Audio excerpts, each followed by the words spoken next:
가장 쉬운 역사 스토리를 전달합니다. 구독, 좋아요 부탁드립니다. 임진왜란이라는 거대한 태풍이 지나간 자리, 조선은 그야말로 만신창이었습니다. 외란 이후 광해군은 전쟁으로 엉망이 된 토지 대장과 호적을 다시 정비하고 백성들이 다시 농사를 지을 수 있도록 토지를 개간하는 전후 복구 사업에 사활을 걸었습니다. 무너진 성곽을 보수하고 녹슨 무기를 닦으며 나라의 힘을 키우는 데 집중했습니다. 그런데 이때 조선의 국운을 결정지을 거대한 지각 변동이 만주 대륙에서 시작됩니다. 여진족이 세운 후금이라는 나라가 명나라를 맹렬히 공격하며 동북아시아의 새로운 패자로 떠오른 것이죠. 명나라는 위급해지자 조선에 손을 내밉니다. 임진왜란 때 도와준 은혜를 갚으라며 원군을 요청한 겁니다. 자, 여기서 광해군의 고뇌가 시작됩니다. 당시 상황을 냉정하게 볼까요? 명나라는 지는 해였고 후금은 뜨겁게 타오르는 태양 같았습니다. 광해군은 실리를 택했습니다. 군대를 보내긴 하되 장수 강옥립에게 이런 비밀 지시를 내립니다. 상황을 봐서 후금과 정면 충돌은 피하고 항복하라는 것이었죠. 이른바 중립 외교입니다. 덕분에 조선은 명과의 의리도 챙기고 후금과의 전쟁도 피할 수 있었습니다. 하지만 조선 내부에서는 폭풍이 일기 시작했습니다.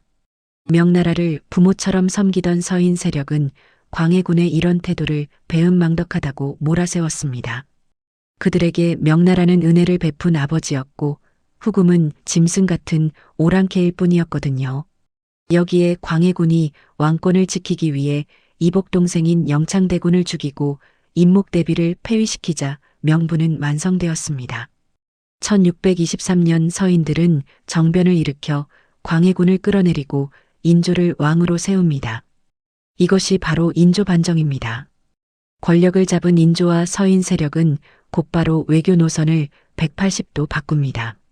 명나라와 친하게 지내고 후금을 배척한다는 친명배금의 태도를 노골적으로 보인 것이죠. 결국 1627년 후금은 조선의 버릇을 고쳐놓겠다며 압록강을 건넙니다. 이것이 정묘호란입니다. 인조는 강화도로 피신했고 곳곳에서 의병들이 일어나 맞서 싸웠습니다. 당시 후금은 명나라와의 전쟁이 급했기에 조선과 형제의 의를 맺는 조건으로 물러갔습니다.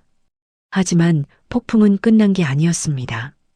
국호까지 청나라로 바꾼 그들은 이제 형제 관계가 아니라 신하의 예우를 갖추라는 군신 관계를 요구하며 조선을 다시 압박해옵니다.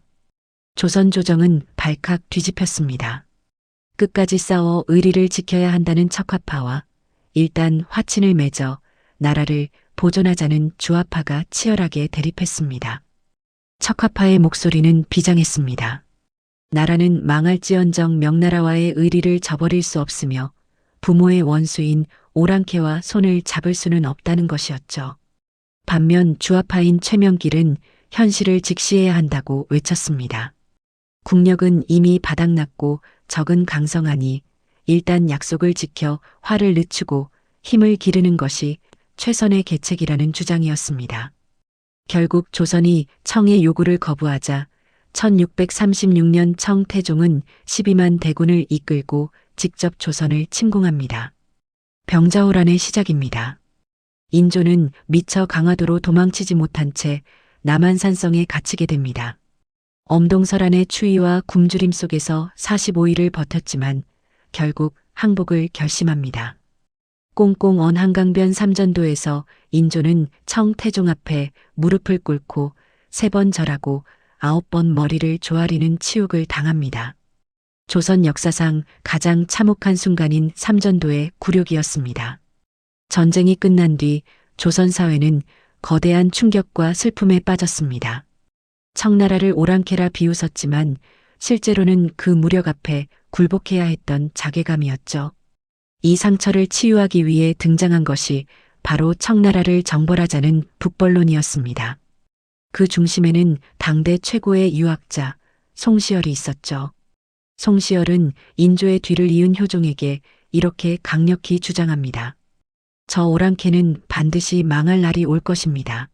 그러니 우리는 정예 병사 10만 명을 양성해 자식처럼 아끼고 죽음을 두려워하지 않는 용사로 만들어야 합니다.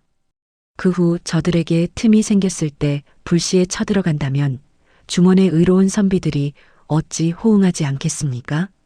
송시열의 이 주장은 당시 조선 지배층에게 강력한 정당성을 부여했습니다. 임진왜란 때 도와준 명나라에 대한 의리를 지키고 삼전도에서 당한 치욕을 씻어내야 한다는 명분은 선비들에게는 목숨보다 소중한 가치였으니까요. 북벌은 단순한 전쟁 계획이 아니라 무너진 조선의 자존심을 세우는 것이었습니다. 하지만 냉정하게 실현 가능성을 따져본다면 어땠을까요?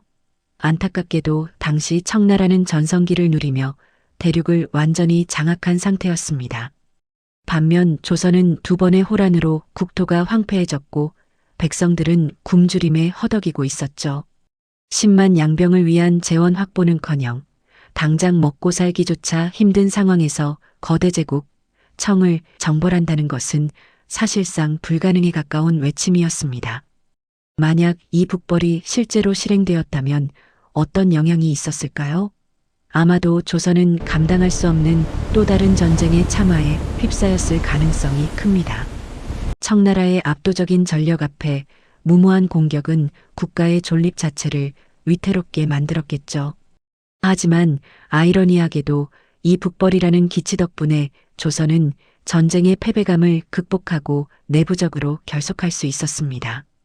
군사력을 정비하는 과정에서 조총부대가 강화되는 등 국방력이 일부 향상되는 부수적인 결과도 나왔죠. 결국 송시열의 북벌로는 실질적인 승리보다는 상처받은 조선의 영혼을 달래기 위한 비장한 정신 승리이자 미완의 과제로 남게 되었습니다. 명분과 실리 그리고 이상과 현실 사이에서 방황했던 그날의 역사는 오늘을 사는 우리에게도 여전히 묵직한 질문을 던지고 있습니다. 오늘 이야기는 여기까지입니다. 다음 이야기는 조선 후기 통치체제가 정치 흐름과 맞물려 어떻게 변화했는지 알아보도록 하겠습니다. 역사 스토리텔러 철수였습니다.